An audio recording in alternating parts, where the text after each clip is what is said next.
Hey folks, and welcome back to the channel.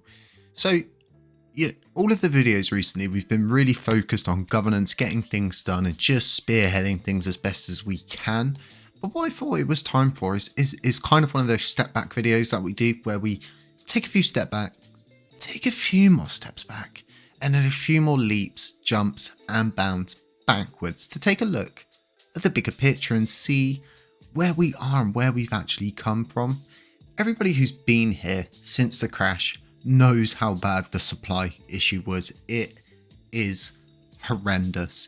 It's not as bad as all of these other chains out there. For example, like Pepe with 4 quintillion, I think it's quintillion, or 420 quintillion actually, coins to the supply, which they're going to start burning through, which is insane. SHIB, a lot of coins to burn through. So when we do weight ourselves against other blockchains that are burn focused, we're not doing too bad. It's really, as we would say in England, it could be worse. Things could be worse. This is kind of an English expression, is things could just simply be worse. But for us, they're going really good. When we take these steps back and we look at not even on our own statistical systems, if we just look at the actual systems where the average Joe will go to look, we can see that our actual circulating supply, which is actually verified, verified data at 5.8 trillion. This is really good. So another thing as well, right? And these are like these small things where I always try and find the good in the bad. This is a really bad thing to say, and I'm sorry for those who are affected by the Terra situation. But for example, coins that were lost in that scam that they have managed to locate, they have managed to lock up. There's a 99.9% chance they're not ever going to be able to get those coins back. But that 99.9% chance means that those coins will always remain untouchable. No one will ever be able to get to them, i.e. they're in a wallet that's not accessible. So for all interest sakes and purposes, coins like that have more or less been burnt. But guess what? When we want to eventually, we are getting the supply. It was at 7.9 trillion. We're at 5.8. That's a huge, huge, huge accomplishment. We've got the biggest CEX out there burning for us. We really do have this very peculiar edge, but like I was saying, right, those coins, they're just not ever accessible. So it becomes a thing, right, where we can only burn so much before we get to the point of where we're down to what's in people's wallets. There's not a huge amount out there circulating. It's just what's tradable. This is where we're heading.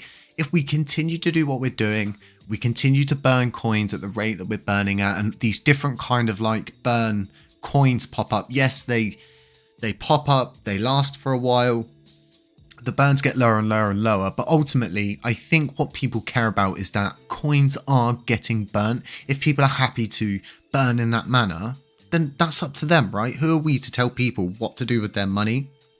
That's kind of what crypto is all about, right? Because your bank will say to you, especially depending on what country you're in, I want to take this much out of the bank. Well, why do you want to take that much out of the bank? What's it for? What are you doing with this money? Why do you need it? And it's, that's not what crypto is about. But 5.8 trillion is just, for me, it just, if you said to SHIB people all of a sudden, we've got 5.8 trillion coins left to burn through, they would be wetting their pants because, it's just not that much. And we're in this adolescent stage where we're still kind of like angry. We're still figuring ourselves out. We've still got acne developing, and we're still sort of getting rid of this toxicity that kind of trails around with us in this adolescent stage. But, like I was saying, everything's so focused on governance at the moment, but looking at the bigger picture, everything's going okay.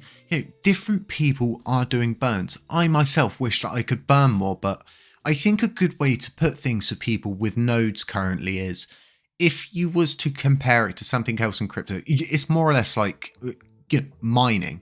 Okay, Bitcoin mining at times becomes non-profitable to run, but the BTC miners continue to run regardless, right? Because the price could shoot up at any time. And that's the same for us as node operators. We're all running at more or less, I mean, if you're above 5, 6, 7-ish percent, you're raking it in at like 10, 15 grand or something crazy like that a month. But you know, it's not profitable to be a validator. So I find that now what we're going through is like one of the toughest times I think we'll ever go through as a blockchain, because as the price kept getting crushed, you know, it's not easy to run a system, maintain a system, and keep things going. But looking at that broader picture, looking so good, and all the statistical sites we've got, all of the different people involved, it's really good.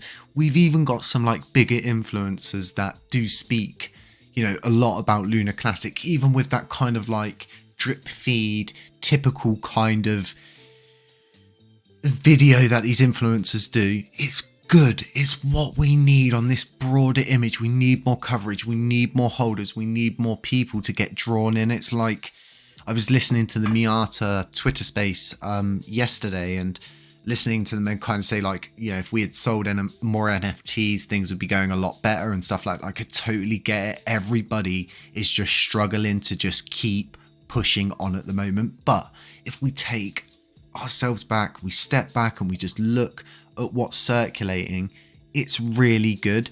I know the charting systems, I know everything's out. There's people on here already writing in caps like, dude, you know, Lunc Dash isn't even working, you're using the wrong statistics. I'm just trying to give people a vibe of what's happened over the course of 2022 to where we are now. Okay, even USTC, right? And I think this is like a huge misconception, is the supply is lower than what it was before the crash. Before the crash, it was at, you know, that much. Okay, we're lower than that now. It's just chilling there at 9 billion, absolutely happy. You know, for all good sakes and purposes and intents, we don't really need to burn any more USTC, because if you go in, if you look at the top holders, we can see that those holders are related to Binance, and a lot of the USTC is simply just sat in the hot wallet, in exchange wallets. And I think what they're banking on is either Luna or Lunar Classic, either or, fixing this situation. And what I wholesomely believe is, I think we're like the favored child with Binance. Binance put a lot of effort, time, resources, and money into Do Kwon and his movement, right? They lost a lot to it, but they're putting a lot back into it. It's just like all the time we're getting the tip of the hat. When they've done that, they removed the so early here in the morning, they removed all of that different kind of futures system. And I know there's ways that you can still do it and stuff like that, but they removed the bulk of it, and it's really helped us out. And it's kind of like these hat tips towards us saying, you know, you're doing good, keep on going. And then I see these kind of like mysterious tweets. I try not to pay attention to them. It's so hard to not be a tinfoil hat person, but I always see him like, when something bad's happening, he's sort of like, keep building, you know, keep going, you know, number 4. And it's always around the times when we're having issues, like these big issues. We do something good, we work hard, we get rewarded. And the thing is, right, the more interesting we become, the more interesting we become on CEXs. When people want to bridge into our system, they have to go through an exchange. When they go through Binance, it adds to their trading fees, their swapping fees, and that's what builds up the burns for us at the end of every month. That's what we want. But like I was saying, right, when you step back, when you start to just look at the more simple things, not trying to get too complicated, and just looking at those really kind of like rewarding milestones, we're doing so good. And the price is so cheap right now that when things start to launch, when things start to kick off, and people actually all of a sudden, I want to play that game. Oh, I need an NFT to do that. Oh, I need some Lunar Classic to buy that NFT. Oh, I'm playing the game. Oh, I need some coins to get involved. It's play to earn. I'm going to have to, maybe I'm battling someone, and you get the drift, right? All of a sudden, what's going to happen is it's just going to go, and we're going to have a 13x again, and it's just going to be sort of like that same situation when everyone's like, oh, I wish I bought more, and you have people buying and doing the same thing. Oh, do you think it's going to keep going? Should I buy more? And it's like, now's when you buy. As much as none of this is financial advice, my own strategy is, buy when everyone's crying, buy when everyone's sad, get involved in things when it's not interesting. Like, for all it's worth, right? Pepe may be a laughing stock to a lot of people, and it might have wrecked a lot of people as well. But guess what? There's probably 100 people out there that became millionaires off of that coin because they simply bought it on PancakeSwap when it first came about. They were a Genesis investor, and it happened so quickly for them that it just went, whoa. I believe that's what's going to happen with Lunar Classic, because we've got, projects could simply just pack up and leave and go when times get tough, and our projects haven't done that. I'm not doing that. I'm still building, even with all of the BS issues with mobile, with Station, having to, use the extension app, everything I was saying in our previous video today, right? Things are going good. And I believe things are going to go so much better when Station works, right? When we've got the NFT system back up, when we've got the marketplace system back up. And what I think so much more important is getting a Commonwealth system. Even if we can't build it in to Station, there should at least be a generated Commonwealth, which is controlled via governance, linked into governance. So there'll be a link, you click on it, it takes you to the official Commonwealth that no one's the bloody administrator of, because as soon as you have someone administrating stuff, right? Yes, we're going to have a load of crappy proposals. Yes, we're going to have a load of spam, but guess what? We have to deal with that proposals anyway. We should be doing that as a community. Do you know what the worst thing is that I found out is that they do cull a lot of stuff off of Commonwealth. I was told by a few people, and I've seen funny proposals go up a few times, and then they just get deleted, and it's just like, that's not okay. It's not okay to censor anything in specifically DeFi, but I don't really care what's going out on other blockchains. If they want to do that, that's fine, but we shouldn't be doing that here. We should be leading by example and pushing forward. But like I was saying, all of these good things that are happening, we've got so many different things going on. I'm going to be dropping one more video today, 3 videos in one day, absolutely insane. But I have to talk about this 1% max fee situation because it's kind of like a hum and ha. They're not really doing anything wrong. Looking at the big picture, hope you got some really good kind of vibes from this video, and maybe you haven't stepped backwards and looked in a while, and now maybe you're thinking to yourself, well, hang on a minute, he is right.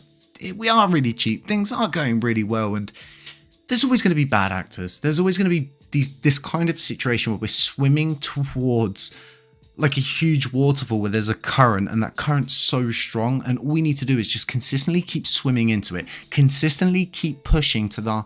If we were a salmon, we would be pushing toward our spawning area where we're going to live the rest of our days out as crypto investors, and where we're going to make a lot of money, and we can all be happy if we can all get aligned.